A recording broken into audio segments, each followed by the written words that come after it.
10 years ago, Ireland was undergoing a drastic change in their ways of life. It was no longer that once homogeneous community. People of different cultures and traditions were trooping in to live here. While this was a positive change, it did bring with it new challenges, both to the host and the new communities. For example, the clash of culture. It was an attempt to resolve some of those issues that led to the formation of AkiDwA. Today, AkiDwA has become the main voice of the immigrant women in Ireland and one of the only genuine platforms for the integration and empowerment of immigrant women into the Irish ways of life.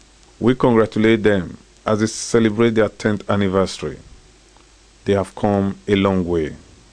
Kerry O'Leary, who works on policy areas like gender-based violence, gender discriminations, and employment, look briefly at some of those issues that necessitated the formation of AkiDwA. The founding of the organization was around some of the concerns that women had around domestic violence and sexual violence, and as such, the work that we've done in gender-based violence has been over a decade.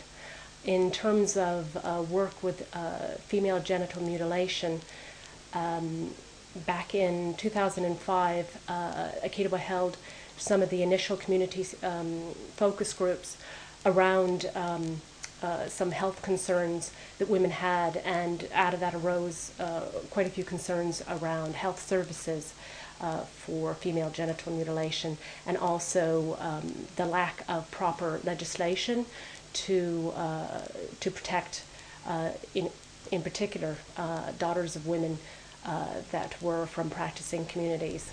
To succeed in their efforts to be of service to the community, AkiDwA positioned themselves in strategic places, both nationally and internationally. AkiDwA works at different levels. It works at local level with migrant women in the country. It works at national level, and it also works at the European level. At the European level, we are involved with the End FGM campaign, which is a campaign that brings and raise awareness on FGM at the European level with other migrant women organizations across Europe. And we are also a member of the European Network of Migrant Women that raise awareness and try to work on the issues that affect migrant women across Europe, such as integration, domestic violence, independent status, and lack of employment. With the help of the other women that are experiencing this issue, we try to find what is the best practice in order to bring them back to Ireland and implement them in our own working areas. Amaka Okonkwo talks about the different activities AkiDwA organized for the women. Basically, as a development and event officer of AkiDwA, we've organized recently a lot of events. This year, for instance, in January, February, we had a training section for IT, training section for migrant women. In March, organized the International Women's Day. In April, Information and Open Day was organized. In May, Africa Day was organized. In June, we organized training for women in accommodation centers at Monaghan and Mosney. And in July, Brain Gain. In August, Talent Show. And in September, we're organizing the 10th anniversary. And how do the women benefit from these activities? Basically, a lot of impact, I would say, because to the communities, it has kind of engaged AkiDwA more with the communities. It has promoted integration, inclusiveness as well. And talking about the businesses, more businesses were actually promoted as well, and awareness were created for what they are doing. AkiDwA as an organization has continued to reinvent herself to be able to meet up with the realities of the moment. One of the very important areas they are presently working on is the empowerment of women through a program called AkiDwA. This program helps the women to assess employment possibilities.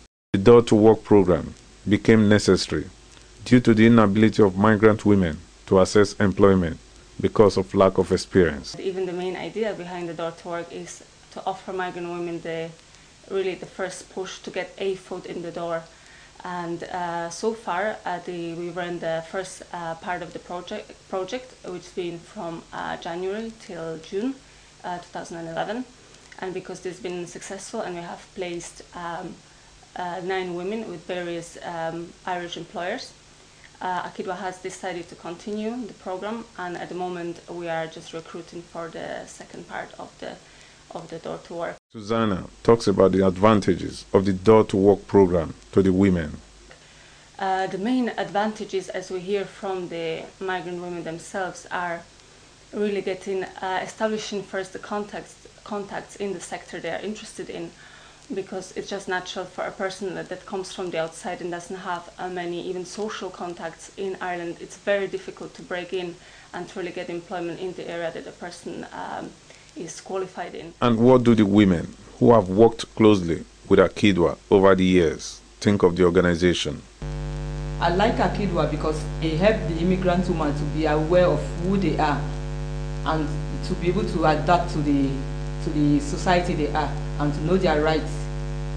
And also we learned so many things from there, from AkiDwA, like helping us to integrate, helping us to adapt to the norms and the beliefs, and also the way of life in Ireland, and helping us to know our rights as immigrant women in our society and in our community.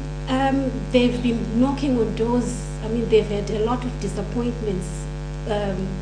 People turning their heads away from AkiDwA, people not wanting to know about AkiDwA, but AkiDwA have not given up. They have just been soldiering on until they have been heard, and they have been given the funding that they needed. But again, it wasn't easy. They have really had to fight tooth and nail for them to get that funding.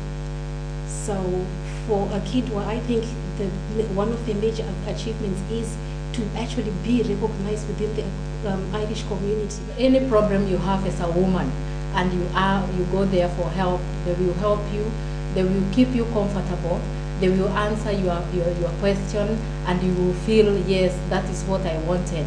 And also it is a place whereby you go and they have facilities, whether you want to do something like an email, and they can give you freely, and you'll be able to have the access. You'll be able to have anything that you want in AkiDwA, any help that you want from these people, they help you. I would like to see AkiDwA becoming more of a national consultative body, considering they've been here for almost the last 10 years. They have reinvented the wheel on certain things, being the pioneer of other things. But I believe it would be ideal if they could become a consultative body, and other organizations can then mushroom from what they've done and be able to be the kind of group that people can reference to. AkiDwA is a network of migrant women living in Ireland, and AkiDwA has been there as an organization for the past 10 years to support women, giving them training, education, knowledge, empowering them most of all, and supporting them in areas of female genital mutilation and gender-based violence and women health, and in areas of back to work. And I would say a big congratulations to AkiDwA as an organization, and I'm very proud to be a founding member of this great organization. Thank you very much. AkiDwA is an organization that stands firm in providing support for women, and I am talking from experience of being with them for 1 year, that a lot of women will come in and be asking for information, and AkiDwA will be able to provide an information on whatever question they might have. And also, again, AkiDwA will provide capacity building for women who coming from the hostel, and in that is that, like, women come together irrespective of the country they come from. They come there to make friends, and they come there to just let it out than sitting in the hostels or in their place where they live. And once again, women were able to kind of go out. AkiDwA will take them out on day trips And in that way, women, you know, they feel free, they feel like they can talk to anybody, and whatever problems they have, they will just come in to AkiDwA. And as me myself working with them as a women support officer, we will kind of sit down with them, and you know, they like have somebody whom they trust in AkiDwA, and who will kind of, you know, listen to them, and they'll be able to open up to them. All that AkiDwA has achieved have come through hard work, determination, and perseverance. Sometimes the challenges seem insurmountable. Oh, there are a lot of challenges out there. You know, one of the big challenges we have as an organization is the fact that we are dealing with a diverse clientele. You know, we are dealing with people with so many different needs. And so to satisfy everybody who come into our door is impossible. But we've been trying quite a lot to be able to you know, satisfy everybody who come into AkiDwA or who call into AkiDwA. So that challenge of being able to, you know, fit every person who comes here has been huge. The other one has been demand, you know, for organizations and group and individuals who want maybe AkiDwA to make presentations into their work. They want AkiDwA to organize things for them for migrant women. They want AkiDwA to mobilize women for them. You know, that demand from groups and other organizations which are already there has been huge. But also from our own women, you know, that they demand on different things at different times when we are not able to achieve that. The major one, the key that I see as major, which has been a challenge, is the environment that we are operating in here in Ireland. And by environment, I mean, at the moment, we don't even have any immigration policies in the country. It's very, very difficult, you know, to operate in an environment where still immigration is not viewed as something of priority. And so we've been working through difficult times trying to convince either, you know, the agencies that we want to change their policies or to include migrant women into their policies. We've been finding it very, very difficult. So the environment we are operating in has been very, very challenging. No matter the challenges, AkiDwA as an organization has achieved a lot.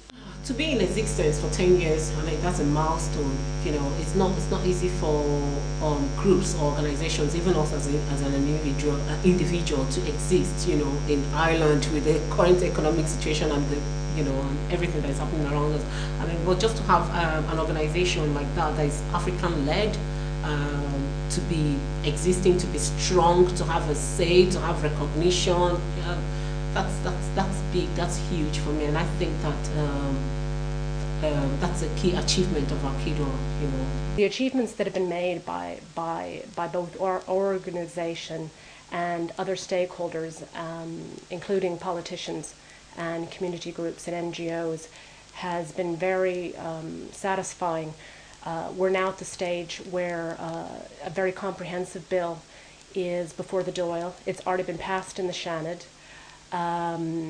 We have worked with both the Minister for Health and with politicians around this legislation, and we hope to see it passed before the end of 2011. Salome Mbugua pays tribute to the leadership of the organization. The key major strength for the organization, as I see them myself, has been, I can name two of them. And one of them is actually leading on the leadership of the whole organization.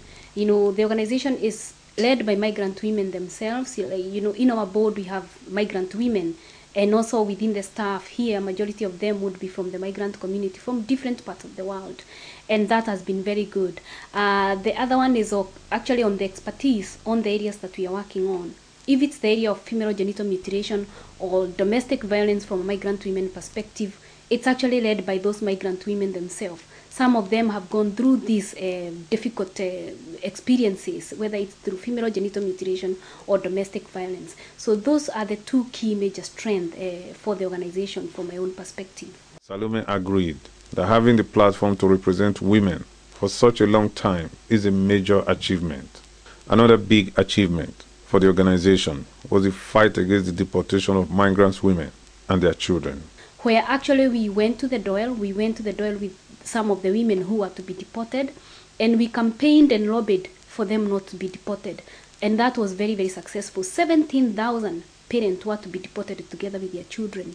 This was reversed in 2004, end of 2004. 2005, they were asked to apply and they were given the right to remain in the country. So from such kind of activities and work that we come up with, or ideas that we've come up over the years with, and then translating them into real actual things, tangible things that can be put out there has been good. Our work on female genital mutilation, like, it's very new in this country to discuss issues of sensitivity like female genital mutilation, which is actually was very unusual, and it's based on the fact that immigration is only a very new thing in Ireland. And coming with a sensitive area of work like female genital mutilation, where we've actually come up with the first data or the preference of this practice, which is practiced mainly in African countries but also some Asian country, that we have a statistic of 3,170 of migrant women and especially African women living in this country who have undergone through female genital mutilation. Training of healthcare professionals, but also really opening a platform for especially women from practicing community or women who have gone through female genital mutilation to come out and talk about such issues is quite an achievement. We are almost getting through to achieve the registration, which is actually to ban the practice of female genital mutilation here in Ireland. And so if we achieve that before the end of this year, that will be a huge bonus for the organization. There are so many other things that have happened, and I can name them, whether based from our domestic violence work, whether from our gender and discrimination work. We have gender guidelines. We've gone into the Dáil or into the Irish Parliament 4 times, to advocate and lobby for, the implementation of such as gender guidelines and other things that we've been actually calling for, from the government. Although she's very convinced of their plan for the future, but Salome is not so sure of the state of things at the moment, as that has a big impact on the way forward.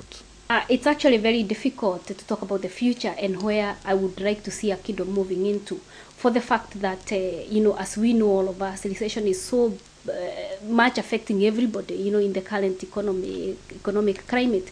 And even though I would like to see the organization moving forward, we would also have to think about such challenges as, funding, and many other things that we would need. But I would hope that in the future, AkiDwA would be able to have a big office than this one where we are in. Because at the very beginning, we had hoped to have a drop-in center for the women, where we can have a multi-purpose center where women can get everything in that multi-purpose center. That would include, if it's counseling the woman need, it's even to access anything that they would need, that they can access it in that one center. So hopefully that will be the same case in the future. But I also see AkiDwA becoming a consultancy agency in future, where every other organization within Ireland will be consulting with AkiDwA, or even at European level or international level. The reason why I'm saying this is because we've been actually contacted by so many groups and organizations who are not only in Ireland, but in America, in Europe, and in Africa, who want to copy our model of working. So I see AkiDwA being replicated in many other countries apart from Ireland itself, and not only in Europe, but also in Africa as well, and even in America and others.